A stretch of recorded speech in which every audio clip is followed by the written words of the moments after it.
நீங்க சேலம்ல இருந்துட்டு இந்த ஒரு கடையை ட்ரையே பண்ணது இல்ல அப்படின்னு சொன்னீங்கன்னா தயவு செஞ்சு போயா போ.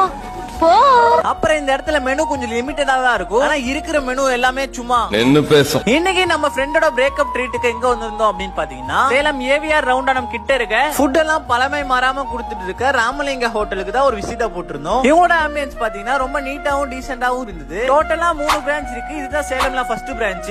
88 வருஷமா ரன் பண்ணிட்டு இருக்காங்க. நாங்களும் இவங்களோட soft parotta, mutton gravy, chicken மகாராணி, பெப்பர் கிரில்டு, நாட்டுக்கோழி பிச்சி போட்டது, கொத்து புரோட்டா, சிக்கன் பொரிச்சது, chicken biryani, mutton biryani, banana எல புரோட்டா, இந்த மாதிரி ஒரு பட்டாளத்தையே ஆர்டர் பண்ணிருந்தோம். டேஸ்ட் வைஸ் பாத்தீங்கன்னா நாட்டுக்கோழி பிச்சி போடுறது வேற லெவல்ல இருந்தது. இவங்களோட எல்லா ஃபுட்டுமே சாஃப்டாவும் ஃப்ரெஷ்ஷாவும் இருந்தது. பொரிச்ச சிக்கனோட டேஸ்டும் பங்கமா இருந்தது. மெயின் மேட்டர் என்னன்னு பாத்தீங்கன்னா இவங்க அஜினோமோட்டோவும் யூஸ் பண்றது இல்ல, கலர்ஸும் யூஸ் பண்றது இல்ல. அதனால நீங்க நெக்ஸ்ட் டே ரெஸ்ட் ரூம் தேடி அலைய வேண்டிய அவசியமே இருக்காது. இவங்களோட சிக்கன் மகாராணி ஸ்பைசியா சூப்பரா இருந்தது. எனக்கு